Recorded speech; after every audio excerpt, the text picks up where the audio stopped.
जय श्री कृष्ण। राधे राधे। सनातन हिंदू धर्म में एकादशी का बहुत महत्व है। एकादशी का व्रत भगवान विष्णु को समर्पित होता है।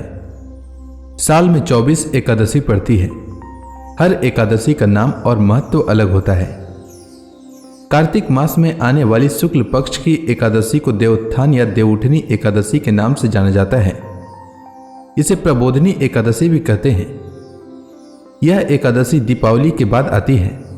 आषाढ़ शुक्ल पक्ष की देवशयनी एकादशी के दिन देव शयन करते हैं और कार्तिक शुक्ल पक्ष की देव उठनी एकादशी के दिन देव उठते हैं, इसलिए इसे देवोत्थान एकादशी कहते हैं।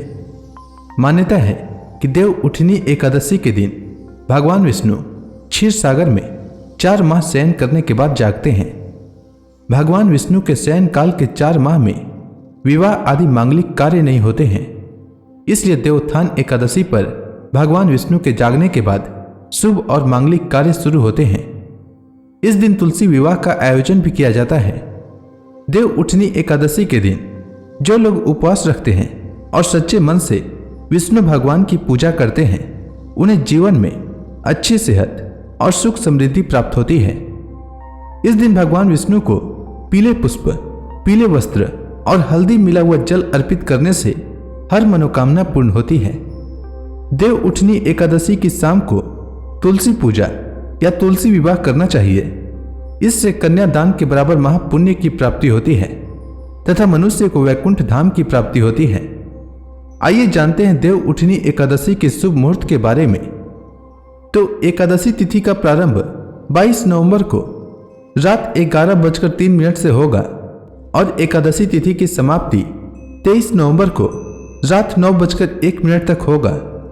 देव उठनी एकादशी का व्रत 23 नवंबर को रखा जाएगा और देव उठनी एकादशी के दिन अगर आप तुलसी विवाह करते हैं तो 23 नवंबर को प्रदोष काल में तुलसी विवाह का आयोजन किया जाएगा। देव उठनी एकादशी व्रत का पारण अगले दिन 24 नवंबर को सूर्योदय के बाद किया जाएगा। 24 नवंबर को पारण का समय सुबह 6:51 से सुबह 8:57 तक रहेगा और पारण तिथि के दिन द्वादशी शाम 7:06 तक समाप्त होगा। अब आइए जानते हैं देव उठनी एकादशी व्रत की पूजा विधि के बारे में। तो देव उठनी एकादशी का व्रत 10वीं तिथि के शाम सूर्यास्त के बाद से ही शुरू हो जाता है और देव उठनी एकादशी का व्रत द्वादशी तिथि पर समाप्त होता है। 10वीं तिथि पर सूर्यास्त से पहले भोजन कर लें।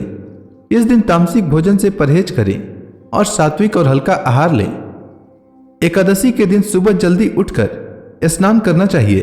फिर व्रत का संकल्प लेते हुए कहना चाहिए कि हे जगत के पालनहार भगवान विष्णु, आज मैं एकादशी का व्रत रख रहा हूँ। मेरा यह व्रत निर्विघ्न पूरा हो जाए, इसकी शक्ति प्रदान करने की कृपा करें। इसके बाद भगवान विष्णु के समक्ष दीप प्रज्वलित करें, गंगा जल से उनका अभिषेक करें, उन्हें तुलसी दल अर्पित करें, फल का भोग लगाएं और देव उठनी एकादशी व्रत की कथा का श्रवण करें और अंत में आरती करें। शाम को तुलसी माता के समक्ष शुद्ध घी का दीपक जलाएं और अगर तुलसी विवाह करते हैं तो तुलसी विवाह करें।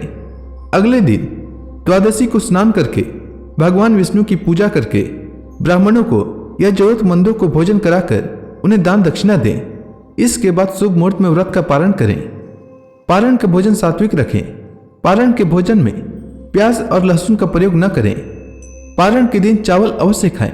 इसके अलावा पारण में आंवला खाना भी शुभ माना जाता है। इससे सुख समृद्धि की प्राप्ति होती है। उम्मीद है आपको देव उठनी एकादशी व्रत से जुड़ी जानकारी अच्छी लगी होगी।